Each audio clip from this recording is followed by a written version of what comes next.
Shalom warga kerajaan, senang sekali berjumpa dengan Anda kembali di dalam program Kingdom Insight His Gift for You. Masih bersama dengan saya Abraham Roy Setiawan. Kita berada di penghujung tahun 2021. Saya percaya sudah banyak hal yang kita alami di sepanjang tahun ini, tapi kita tetap melihat kesetiaan Tuhan ada di dalam hidup kita. Dan tak lupa kami ucapkan selamat Hari Natal tahun 2021. Dan di episode spesial kali ini, di penghujung tahun 2021 ini, kita akan berbincang bersama-sama dengan tema The Year of Multiplied Grace bersama dengan Gembala Senior Rock International Ministry, Bapak Pendeta Timotius Arifin Teja Sukmana. Shalom Om Arifin. Shalom Roy dan semua saudara yang melihat tayangan ini. Bagaimana kabarnya di akhir tahun 2021 ini Om Arifin? Jangan pernah tanya itu, jawabannya sudah tahu.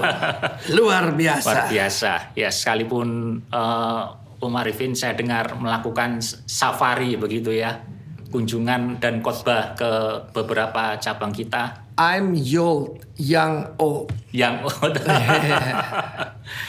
ya itu pasti kuatkan oleh Tuhan untuk menjadi berkat bagi kita semuanya. Om Arifin, kita berada di penghujung tahun 2021 ini dan banyak orang sudah mengalami apa saja yang di tahun 2021 ini terutama masih diwarnai dengan corona akademi. Ada yang kehilangan keluarganya, ada yang mungkin kehilangan pekerjaannya, ada yang mungkin mengalami hal-hal yang kurang enak dan seterusnya. Tapi ada juga tentunya pasti pelajaran-pelajaran yang bisa kita ambil di tahun 2021 ini. Nah, di penghujung tahun ini saya ingin tahu kira-kira menurut tanggapan Om Arifin seperti apa? Oke, saya mendapat firman Tuhan pada awal tahun itu tentang apa yang terjadi dalam satu dasawarsa.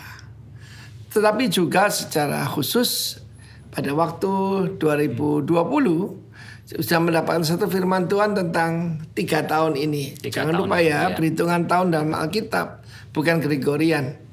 Saya perhitungan tahun Yahudi yang pindahnya September Oktober itu.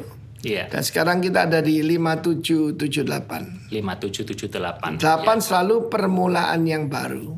A new beginning. Oke, nanti kita akan explore. Pertama-tama yang rencana Tuhan buat satu dasawarsa. Ada dalam Amos 9. Pertama, membangun kembali tenda daripada David yang telah roboh. Apa itu membangun kembali the dynasty of David? Tuhan janji kepada bangsa Israel lewat Abraham lalu kepada David dari sungai Nil biru di benua Afrika sampai ke sungai Efrat. Itu batasnya. Luar biasa bukan ya? The Greater Israel. Dan di situ pertama-tama akan kerajaan Allah akan dibangun. Kedua, hukuman atas Edom. Siapa Edom ini? Yang anti umat Tuhan. Siapa saja akan mengalami bukan promosi tapi demosi. Yang ketiga akan ada fenomena di mana yaitu penyabit yang penuai akan segera menyusul penabur benih. Itu kan percepatan yang luar biasa. Kita lihat bagaimana air bisa berubah jadi anggur. Bukan grape loh ya, tetapi wine. Lalu yang keempat itu adalah yang sudah dijanjikan, yaitu transfer of wealth untuk membiayai pembangunan daripada kerajaan Allah itu sendiri. Lalu untuk untuk tahun ini saya bacakan dari terjemahan, saya terjemahkan bebas dari Yesaya 37 ayat 30. Saya bacakan ya. Hezekiah, this will be a sign for you. Tuhan memberikan satu ketika dia dikepung. Kita kan mengalami seperti dikepung ini. Betul. Dari segala penjuru. Tapi Hezekiah artinya strengthened by Jehovah. Grace bukan cuma kasih karunia, pemberian yang kita tidak layak menerimanya, tetapi juga strength, ability, kemampuan. Kita dibuat enabled by God, This year you will eat only grain that grows of itself. Tahun ini bahasa Indonesia kemakan apa yang tumbuh sendiri. Bagaimana tumbuh sendiri? Sudah ditabur tahun lalu. Oke. Saya akan katakan masa depan tidak untuk pemberi, masa depan untuk penabur. Penabur itu gaya hidup. Ya, kemudian next year you will eat what comes of that. Tahun ini, tahun 2020 kita menabur supaya tumbuh tahun ini. Ya. Saya mengalami satu fenomena yang belum pernah saya alami seumur hidup. Yaitu saya dikirim makanan, ya.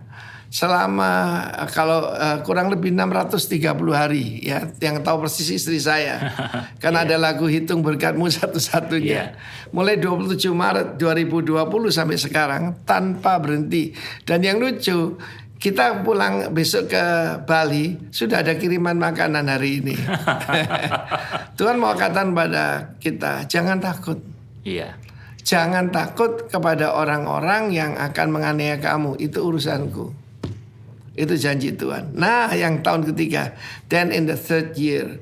Apa persis Januari 2022? Iya.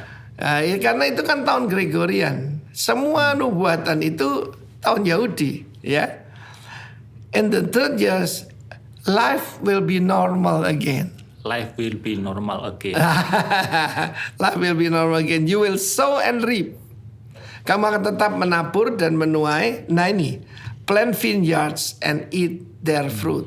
Nah, you will plant vineyard and eat the fruit thereof. Puji Tuhan. Amin. Life will be normal again. When I don't care. Tetapi bagian aku adalah menabur.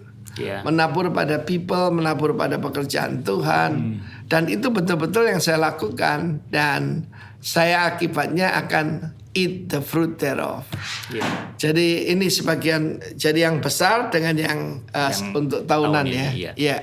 Boleh ada pertanyaan apa lagi? Yeah. Jadi kepada setiap saya mendengarkan, jangan sekali-kali mencari yaitu so-called nubuatan.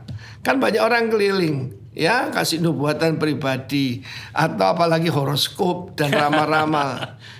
Yeah. Jangan pernah lakukan itu. Sebab firman Tuhan berkata, barang siapa mencari jawaban daripada arwah-arwah, maka kamu akan masuk dalam kegelapan yang paling gelap. Banyak orang melewati tahun 2021 ini dengan ketakutan, kemudian dengan rasa deg-degan begitu ya, karena semua serba tidak pasti, apalagi di tahun 2022 karena tingkat ketidakpastian yang sangat tinggi.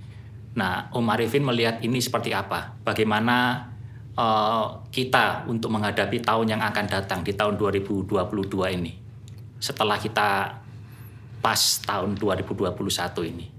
Firman Tuhan berkata, kalau yang matanya fokus pada Tuhan tidak akan takut. Orang yang khawatir itu tidak percaya janji Tuhan. Iya. Tuhan itu bersumpah demi dirinya sendiri bahwa dia akan melindungi kita.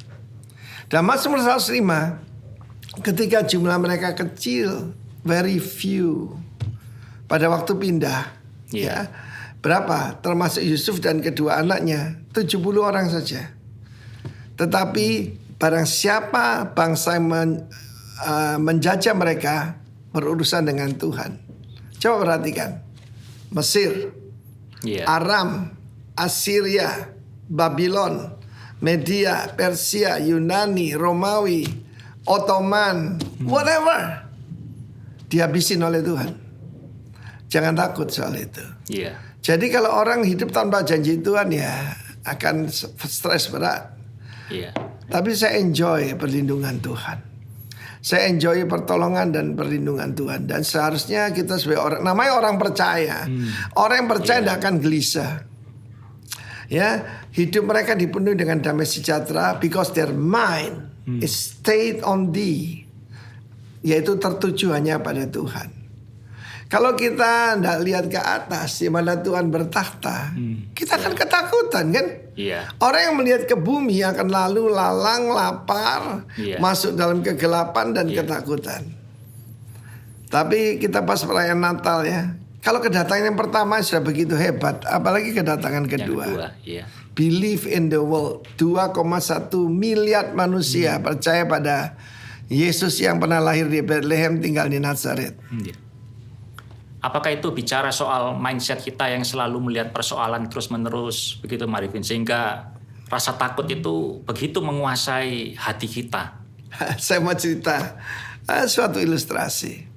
Satu hari dengan sepasang teman dari Jakarta, ya mungkin waktu kecil kurang bahagia, kita pergi ke Disneyland. Iya. Dan di situ ada satu tempat atau acara namanya Back to the Future. Nah, Back to the Future itu kita seperti naik pesawat luar angkasa lalu dibawa dan kemudian meteor dan juga saudara apa yang di depan kita itu, apa yang terjadi? Teman saya itu yang biasanya galak ini istrinya teriak ketakutan. Istri saya tenang saja. Ketika keluar tuh teman kita tuh topinya miring begini, sudah ya nafasnya sudah nggak teratur. Istri saya tenang saja. Sebab yang bagian terakhir itu ada dinosaurus raksasa. Pesawat kita seperti masuk ke sana, kan disemprot air, semprot pokoknya hawa dingin gitu. Dan dia teriak mami gitu. Saya bilang, istri saya kok tambah cakep ya. Lalu dia bilang, aku merem katanya. Iya, dia tidak melihat, sebab iblis itu akan memanipulasi panca indera kita. Nah, orang masukkan pikirannya, hatinya itu kepada berita-berita hoax. Loh, ada anak Tuhan tidak berani vaksin, misalnya ada ya. Karena apa? Masukan yang keliru. Ya, masukan yang benar itu cuma satu, firman Tuhan. Iya. Kayak makanan kok. Kalau kita tidak makan kita jadi sakit. Gitu. Iya. Jadi ini janji Tuhan kan luar biasa. I will rebuild the tent of David. Yang rebuild Tuhan. He will rebuild your family, your business, your ministry, whatever. Iya. Yang kedua, jangan menjamah biji mataku. Ketika jumlah mereka sedikit, saya bilang 70. Bangsa-bangsa dihabiskan dan dia mengancam. Do my prophet no harm. Touch not my anointed. Mazmur 105. Jangan menjamah orang kuurapi. Kedua, firman Allah berkata, ya, do my prophets no harm. Dan kita lihat bagaimana orang-orang yang memfitnah Daniel malah dimasukkan dalam lubang singa itu. Demikian juga yang memfitnah semualah itu ada bagiannya. Bagaimana dengan keluarga Herodes? Mereka akan lari ke Italia, Gunung Vesuvius meledak, mereka rata ditelan lava. Iya, jadi bagian perlindungan bagian Tuhan. Jadi saya sangat percaya bahwa juga yang ketiga adalah fenomena luar biasa. Mana bisa sih ya penabur benih disusul oleh penabur. Orang yang menabur benih anggur disusul oleh pengiring. Luar biasa. Dan itu akan terjadi. Itu namanya percepatan ilahi. Percepatan ilahi. Iya. Pak, bagaimana? Anda seumur segini, loh namanya goal 1000 sekarang sudah sepertiga, itu kan sudah luar biasa.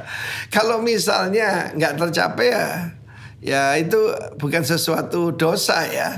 Lebih baik ada goal daripada tidak. Tapi saya yakin bisa. Bagaimana caranya? Itu tadi revival. Jadi saya beri nama from survival, kita semua survive to revival. From survival to revival. From survival to revival. Saya kira saya ngomongnya sebanyak. Silakan ada pertanyaan lagi. Nah, Om Arifin, kita tahu bahwa ketika orang itu dilanda ketakutan ya, sehingga akhirnya dia tidak bisa berbuat banyak. Tapi kita yakin bahwa Tuhan pasti akan menolong, ya. Tuhan pasti akan menyertai dan Tuhan pasti akan merestore apa yang mungkin sudah hilang di tahun 2021 ini. Tapi seringkali kita melihat ya bahwa orang-orang yang demikian ini begitu terkungkung ya di bawah pemikiran-pemikirannya, sehingga bagaimana tipsnya, caranya Om Arifin untuk bisa menghilangkan begitu ya? Yang real saja. Iya. Tahun 2020 itu ya termasuk saya, yaitu mengalami ditipu secara finansial, kan banyak perusahaan-perusahaan investasi yang jatuh. Ya. Dan ada akibatnya. Tetapi saya tahu itu bukan uang saya. Saya cuma pengelola yang bodoh, pengelola yang kurang bijak. Iya. Ya. Jadi yang saya lakukan, kita ini kalau yang hilang bukan milik kita kan enggak terlalu stres. Iya. Cuma bersalah karena kurang tanya Tuhan. Nah, cara hadapi itu yang real saja, ya. Kedua, lucu kan? Kita ini pernah ngalami yang lebih berat. Misalnya krismon. Iya. Itu kan multi dimension. Ya kan? Iya. Nah, itu sampai kejadian itu luar biasa kan. Iya.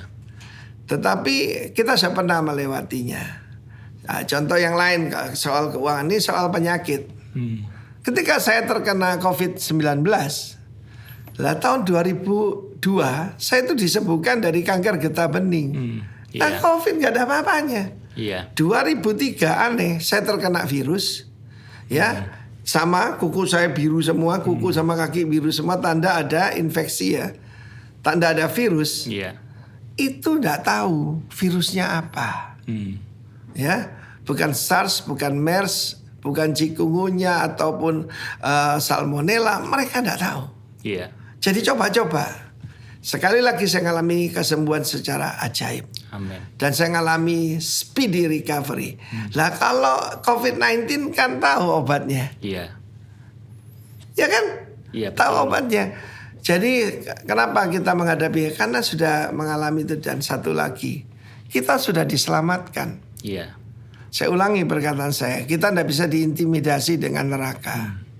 Sebab itu bukan bagian kita. Iya. Ya. Jadi waktu roh kematian bilang mati kamu, saya bilang oh maksud lu masuk surga. Jadi cara menghadapi, perspektif dalam menghadapi masalah itu menentukan sekali. Ya, jadi salah satu yang buat orang sampai bunuh diri karena kehilangan uang, investasi. Ada yang bunuh diri di depan salah satu investasi gitu, perusahaan investasi, bunuh diri, bodoh sendiri loh. Iya.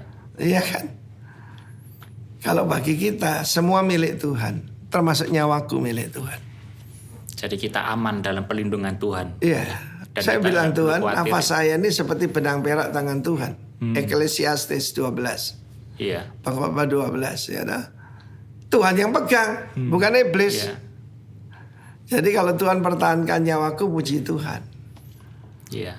Ya, saya cuma periksa posisi saya apa benar di hadapan Tuhan. Gitu. Iya. Jadi kalau orang yang khawatir, takut apa yang dia masukkan ke pikirannya, ke hatinya. Belajar Maria Ibu Yesus, hanya firman Tuhan dia masukkan ke hatinya, janji Tuhan. David juga berkata, janjimu, yaitu kau pegang. Iya. Modal kita kan janji Tuhan aja. Iya. Exciting saya menghadapi tahun-tahun depan ini. Saya tahu memang ada tantangan, memang akan makin sulit, tetapi tidak pernah ya takut. Kegelapan mengalahkan terang, tidak pernah. Ya, justru harus exciting, from survival to revival. Ya, amin. Ya. Nah, Marifin, di tahun 2022 ini di keluarga kita di RIM kita mengambil tema The Year of Multiplied Grace. Kira-kira apa yang melatar belakangi munculnya tema itu dan apa pesan utama yang ingin disampaikan oleh Om Arifin di dalam tema tersebut? Saya melihat kehidupan daripada Maria Ibu Yesus. Pertama-tama dia diberikan sapaan bukan shalom tapi Khairo. Khairo itu seperti Heil Hitler gitu. One Sway. Bansai. Itu kepada siapa? Kepada raja. Iya. Dan di situ akar katanya adalah charis. Charis. Lalu engkau yang jadi favoritnya Tuhan. Engkau yang dikarunia itu charitoo. Kembali ada kata charis. Charitoo itu apa? Super favoritnya Tuhan. Favoritnya Tuhan. Wow. Sudah favorit super lagi Om ya. Engkau telah menerima kasih karunia, charis, grace. Iya. Karena itu dia penuh sukacita. Sukacita itu kara. Khairo itu jadi bahasa Latin cheers. Maksudnya bukan bahasa Latin, bahasa pergaulan. Kalau kita memberikan salut itu kan cheers, itu chairo. Iya. Ya. Jadi begitu banyak kekuatan dari satu kata charis itu. Karis, ya. Ada lagi charismata. Charismata itu karunia-karunia roh. Iya. Karena itu saya berdoa supaya semua pemercaya dalam Yesus mengalami multiplied grace. Multiplied grace. Saya mengalami saving grace ketika diselamatkan. Tapi saya juga mengalami kasih karunia untuk hidup berkemenangan. Amin. Iya. Kasih karunia untuk dapat kuasa. Kasih karunia untuk bisa ngampuni musuh. Semuanya itu charis. Jadi multiplied grace. Multiplied grace. Ya. Jadi akan dilipat kali gandakan ya. Siap. Sesuai dengan ayat 1 Petrus 1 ayat 2, yaitu orang-orang yang dipilih sesuai dengan rencana Allah Bapa kita dan yang dikuduskan oleh Roh supaya taat kepada Yesus Kristus dan menerima percikan darahnya. Kiranya kasih karunia dan damai sejahtera makin melimpah atas kamu. Ya. Belakangan ini saya suka mengucapkan berkat seperti Rasul Paulus. Ya, let the Iya. grace and mercy and the peace of Lord Jesus Christ be upon you all. Kasih karunia, Iya. rahmat, ya, dan juga damai sejahtera. Iya. Damai sejahtera itu air ini kan dari shalom. Shalom itu lebih dari keadaan damai, tapi berkat, kemenangan, kekuatan, keberhasilan, semuanya dalam kata shalom itu Shalom. tadi. Tapi juga dari Tuhan Yesus. Iya. Roh Kudus is the Spirit of grace. Tuhan Yesus is the Lord of grace. Sang Bapa adalah Father of grace. Iya. Gracious Father. Amin. Iya. Nah, jadi semua kata besar dalam perjanjian baru itu ya grace itu. Grace. Jadi memang akan ada ancaman, akan ada kesulitan, akan mungkin penyakit ini kan jadi endemi. Jadi akan terus ada. Tapi jangan lupa flu juga dulu gitu. Iya. Ya, malaria dan sebagainya. Tapi ini pandemi loh. Seluruh bangsa, seluruh negara. Dan ada hamba Tuhan berkata ini bukan karena pernah terjadi, itu epidemi Mas. Ini pandemi. Iya. Akan ada deru-deru perang, itu tanda akhir zaman. Iya. Jadi bahkan perayaan Natal pun saya ingatkan untuk yang penting kedatangan kedua, bukan kedatangan pertama. Jadi kalau orang itu menantikan Tuhan, pasti Roy, dia akan menyucikan dirinya dan menjauhkan diri dari segala kejahatan. Iya. Tapi orang tidak mau nunggu Tuhan, nanti mabuk dan jadi ngawur. Hidupnya jadi sembarangan. Sembarangan itu, sembrono. Iya. Sembrono Seperti Boys khotbah Club. semalam. Orang yang gegabah. Iya. Bagaimana kita bisa mengalami the multiplied grace itu, Arifin? Loh ya datang pada sumbernya. The Lord of Grace, Tuhan Yesus. Dan dipenuhi the Spirit of Grace. Iya. Kalau kita dipenuhi Roh Kudus, mudah ngampuni orang. Misalnya ini, kamu terima hadiah 100 juta. Iya. Ngasih 1 juta gampang lah. Nah, itu tadi contohnya seperti itu. Iya. Kita cuma menerima. Roma 5 ayat 17 salah satu ayat favorit saya. Semua favorit tapi satu ini luar biasa. Iya. Oleh ketidaktaatan satu orang, seluruh umat manusia ada di bawah perhambaan karena takut akan maut. Iya kan? Iya. Tapi karena ketaatan satu orang. Perhatikan ketaatan itu. Sekarang banyak sekali ada berkata, tidak perlu ketaatan tuh, tidak perlu loh. Kristus itu berkata, jangan kehendakku Bapa, kehendakmu jadilah. Maka kita menerima apa? Anugerah kebenaran. Keselamatan, Kebenaran. kebenaran. Ya. Dan kemudian yaitu kelimpahan kasih karunia. Kita akan memerintah sebagai raja di dalam hidup yang sekarang ini. Iya. Roma 5:17. Iya. Jadi kita tidak perlu melakukan sesuatu yang spektakuler atau sesuatu yang Just receive it. hanya receive ya, hanya menerima karena semuanya berasal dari Tuhan. Walaupun kita tidak layak, Dan justru itu bersyukur. yang diberikan kepada kita. Ibrani 12 berkata, let us have grace. Iya. Apa let us have grace itu? Mengucap syukur. Ekaristi itu kan thanksgiving. Jadi kalau kamu tahu caranya, ada gampang mengucap syukur. Mengucap syukur. Terima kasih buat kebaikanmu. Terima kasih buat kelimpahanmu. Terima kasih buat kesetiaanmu. Iya. Thanksgiving. Iya. Let us have grace. us have Terjemahan grace. bahasa Indonesia, ya, supaya kita mengucap syukur. Mengucap syukur. Korban ucapan syukur. Bukan ucapan syukur. Yaitu ucapan bibir yang memuliakan namanya. Saya masuk rumah sakit nyanyi, You are the God that healed me. Iya. Dan itu mengingatkan saya, tahun 79 saya diselamatkan dan disembuhkan. Lalu kemudian banyak orang tahu saya mengalami banyak sekali bersinggungan dengan maut. Iya. Tetapi here I am by His grace. Amin. Iya. Let us have grace, itu kuncinya. Bagus pertanyaannya. Ada lagi? Tinggal terima kan gitu Mbak. Iya. Just receive. Iya.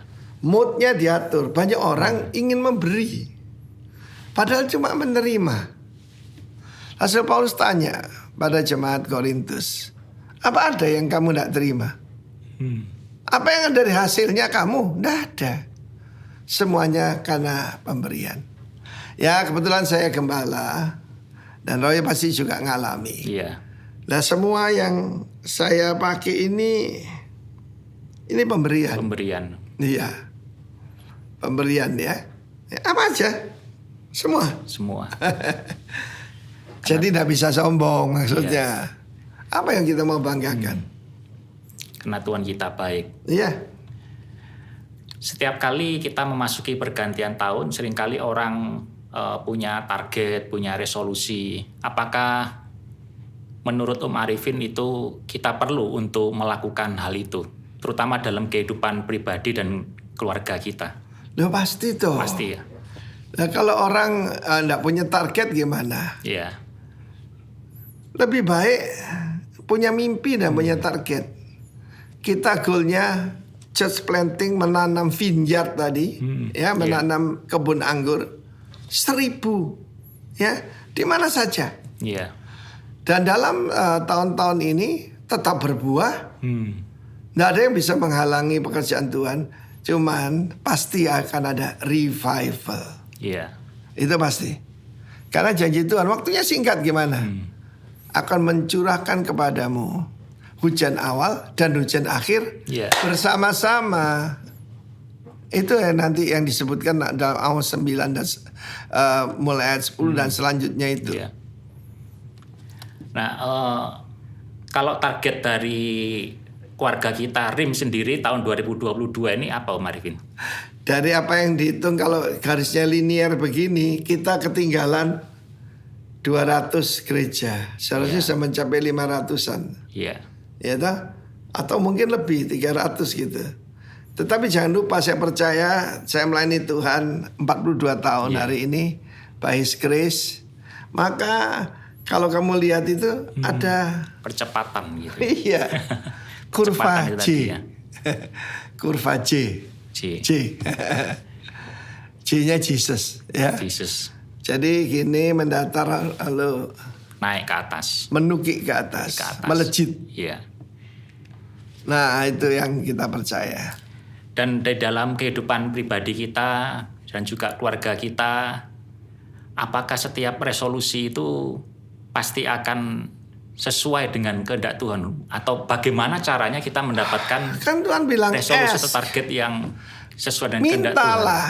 Kalau orang minta tapi tidak tahu apa yang dimintakan ya salah toh. Misalnya kita minta our loved ones dimenangkan, ya toh. Kita minta bangsa, mintalah daripadaku dan bangsa-bangsa akan kuberikan kepadamu. Bangsa-bangsa etne ya, jadi suku-suku bangsa. Dalam Septuaginta dikatakan etne. Iya. Bukan nation saja tapi suku-suku bangsa. Jadi khususnya kita di Indonesia ya. Iya. Kita harus berdoa untuk target-target tertentu. Tuhan bilang minta, maka diberi. Bukan diam aja. itu otomatik. Bukan karismatik, otomatik. Kita apostolik kan ya. Apostolik, ya. Iya, karismatik udah lewat. Iya. Ya. Jadi minta apa yang menjadi kebutuhan kita. Tuhan, yang aku minta kota kita. ini.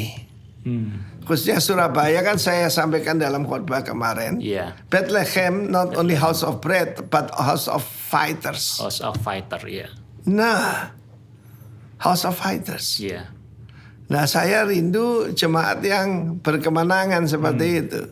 Bukan yang memble, bukan yang kesera-sera whatever will be, tapi punya goal yang jelas. Aku akan menanami kebun anggur. Aku akan makan buahnya. Iya.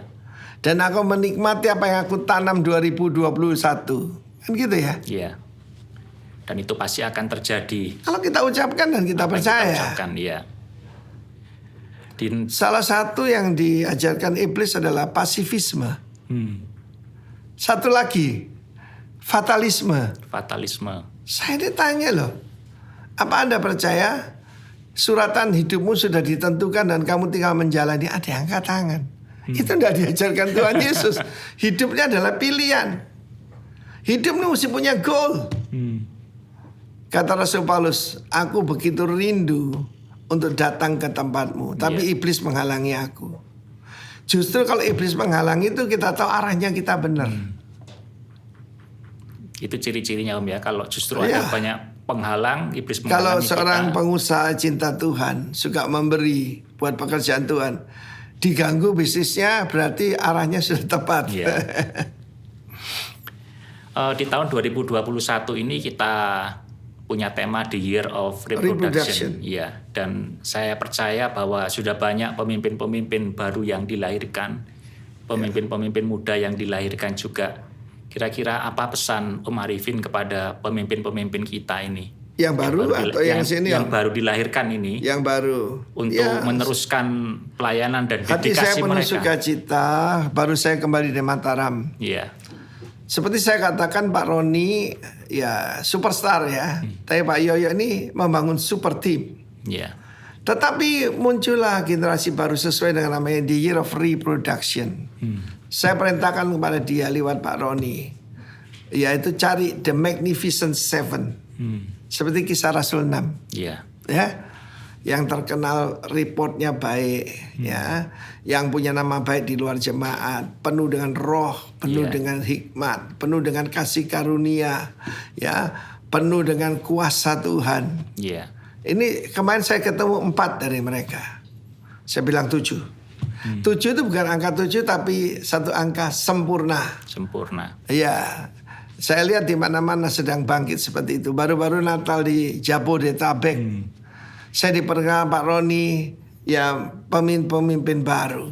Itu tanda ada kehidupan dan sesuai dengan tema The Year of Reproduction.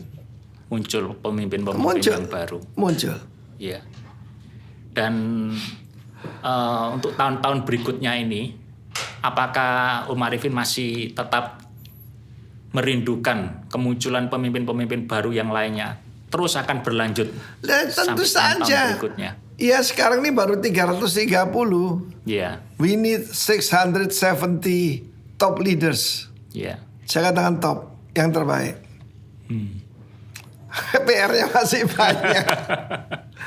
Tidak ada satu jemaat bertumbuh tanpa malaikat jemaat. Malaikat jemaat itu gembalanya. Iya. Wahyu 1 mengatakan the angels, ya, of the ecclesia of the church adalah gembalanya. Berarti Anda juga termasuk malaikat itu. Amin. Ya, Om Arifin, sebagai yang terakhir, closing statement untuk episode spesial kita kali ini, apa yang ingin Om Arifin sampaikan kepada teman-teman kita yang menyaksikan podcast ini? Ya, saya lihat langsung ke kamera ya. Jangan anggap rendah nubuatan. Saya sama sekali tidak pernah menganggap rendah nubuatan. Cuman saya uji.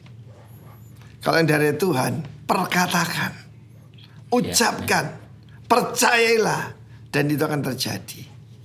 Sebagai contoh, ketika Tuhan beri saya hikmat untuk merubah nama dari pandemi kepada akademi, muncullah para pemimpin ibu-ibu rumah tangga, profesional, whatever. Oh, akademi ya. Kalau pandemi ya tunggu nasib kapan dipanggil atau sampai kapan. Nah, akademi itu berkarya. Akademi itu belajar. Jadi karena itu menghadapi 2022, saya katakan dalam nama Tuhan Yesus, from survival to revival. God bless you all. Amin. Amin. Bisa Om Arifin menutup kita dalam doa dan melepaskan berkat untuk kita semua yang menyaksikan podcast ini. Bapak hamba berucap syukur buat anak-anakmu yang diselamatkan dari pandemi ini. Kalau ada pun yang Engkau panggil pulang, mereka sudah selamat dalam Engkau. Amin. Karena itu berikan kami karunia iman. Berikan kami kelimpahan kasih karunia yang Kau janjikan. Dan dengan iman kami menerima Your righteousness, O Lord. Amen. Supaya posisi kami benar di hadapan Tuhan. Segala puji dan hormat bagimu. Pakai setiap saudara, pakai every husband, every father, sebagai pemimpin dalam keluarga masing-masing. Dan nama Tuhan kiranya dipermuliakan dalam kehidupan kita bersama. Dalam nama Tuhan Yesus Kristus. Amin. Amin. Terima kasih Om Arifin untuk waktunya bisa berbincang-bincang di penghujung akhir tahun ini. Kita percaya from survival to revival. Amin. Pasti akan terjadi di tahun 2022. Haleluya. Amin. Baik, demikian perbincangan saya dengan Pastor Timotius Arifin Teja Sukmana. Oleh karena itu, sekali lagi saya mengingatkan bahwa kita tidak perlu takut untuk masuk menyongsong tahun 2022 ini. Karena ada janji Tuhan yang bersama dengan kita. Ada kasih karunia yang akan dilipat gandakan, the multiplied grace. Dan kita akan hidup from survival to revival. Karena itu terus bersama dengan Tuhan, berjalan bersama dengan Tuhan, dan ada di dalam anugerahnya. Saksikan terus program podcast Kingdom Insight is Gift for You.